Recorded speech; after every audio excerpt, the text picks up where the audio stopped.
CM Sukhvinder Singh Sukhu ने कहा कि खालिस्तानी समर्थक अमृतपाल सिंह के फरार होने के बाद एहतियात के तौर पर हिमाचल प्रदेश में भी हाई अलर्ट किया गया है।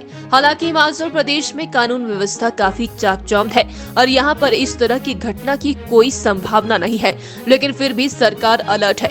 वहीं यूके के लंदन में भारतीय झंडे को निकालने की कोशिश की। मुख्यमंत्री ने निंदा की और कहा कि इस तरह की घटना का वे विरोध करते हैं और भारत के लोग जिस भी देश में रहते हैं उनके दिलों में अपने देश और झंडे के प्रति जो सम्मान है उसे कोई भी उनके दिल और दिमाग से नहीं निकाल सकता। हर भारतीय झंडे का सम्मान करता है। तो विपक्ष के नेता और भारतीय जनता पार्टी जी के पूर्व सरकार के पूर्व मुख्यमंत्री जी ने जो बात कही है सदन में, वो बात सही नहीं है।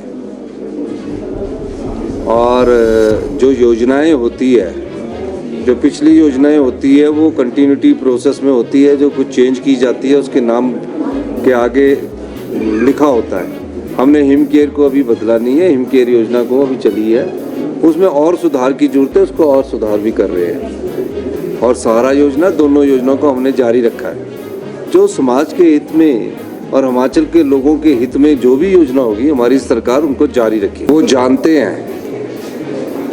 वो जानते हैं, उनके पास कहने को कुछ नहीं था, क्योंकि बजट ने उनका मुंह बंद कर दिया था। जो बजट स्पीच होती है उसमें बजट स्कीम वाइज प्रस्तावित किया होता है।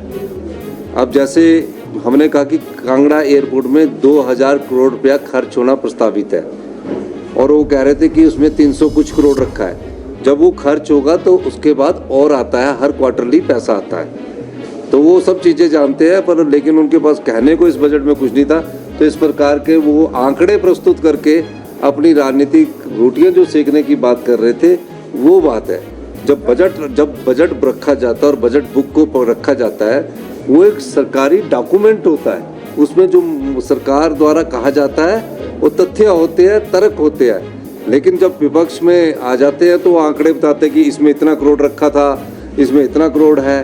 प्रस्तावित व्यय का मतलब है कि अगर हमने कांगड़ा एयरपोर्ट का एक्सपेंशन करना है तो उसके लिए 2000 करोड़ रुपया प्रस्तावित व्यय है, यानी एक साल के अंदर 2000 करोड़ रुपया हमको खर्च करना है। बजट में हमने उसका प्रावधान किया है। ये बात स्टेट की तरफ देखिए, स्टेट एक सॉवरन स्टेट होती है और जो सेंटर स्टेट से टैक्स जीएसटी के रूप में कलेक्ट किया जाता है, जीएसटी कलेक्शन होती है, उसमें ही 18,000 करोड़। हमारा भी 9% हिस्सा, उसका एक शेयर हमको मिलता है।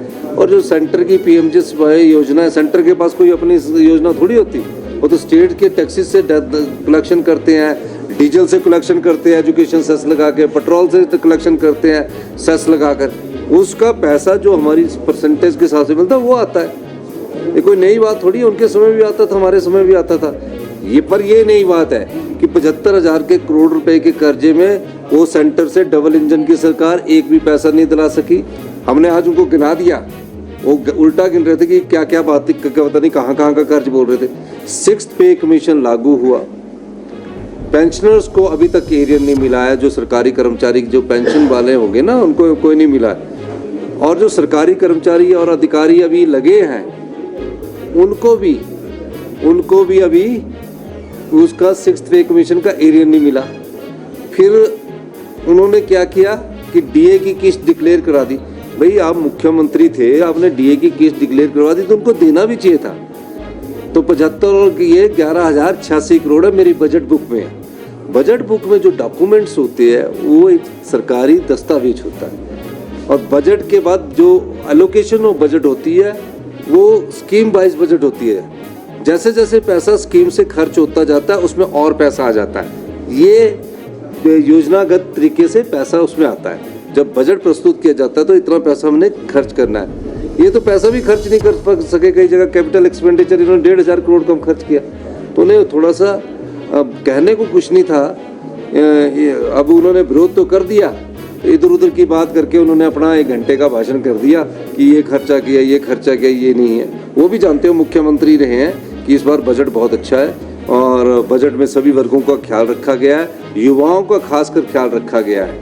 युवाओं को स्वरोजगार की तरफ ले जाने की तरफ ख्याल रखा गया है। जो हमने 40% सोलर प्रोजेक्ट लगाने की योजना लाई है, वो गांव के युवाओं के लिए लाई है। उसका असली मकसद है कि गांव के हमारे युवा जो है वो घर बैठकर पैसा कमाए।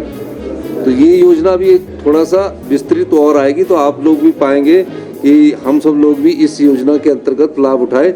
इस साल हमने 1000 मेगावाट की योजना, इस साल 1000 मेगावाट की योजना हम हिमाचल प्रदेश के युवाओं को देना चाहते हैं। 100 किलोवाट से लेकर 1 मेगावाट तक हम 40% सब्सिडी देंगे। हिमाचल शांति प्रिय प्रदेश है।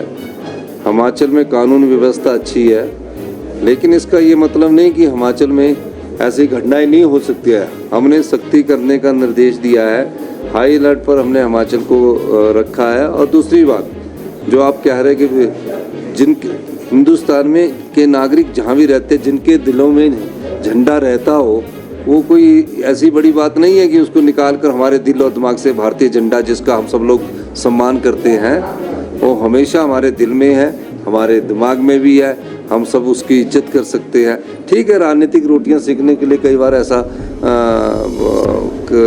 कुछ संगठन करते हैं, हम उसका विरोध करते हैं। देखो, मुझे तो इस बात की खुशी है कि जो हमने व्यवस्था परिवर्तन का दौर लगाया, उसके तहत शराब के जो ठेके थे उसमें 40% की जो मैंने स्टेटमेंट दी है हाउस में वृद्धि हुई है।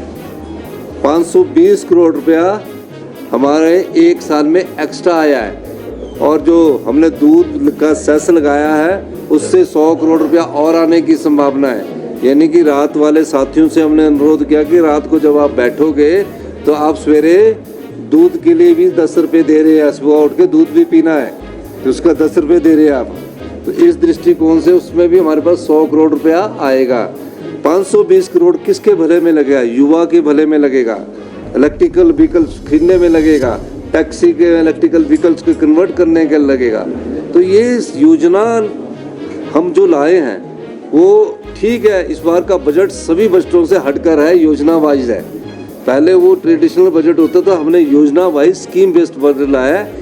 आप उसका अंतर 1 साल के अंदर देखेंगे जब परिवर्तन आ रहा होगा। परिवर्तन आ चुका है, व्यवस्था बदल रही है।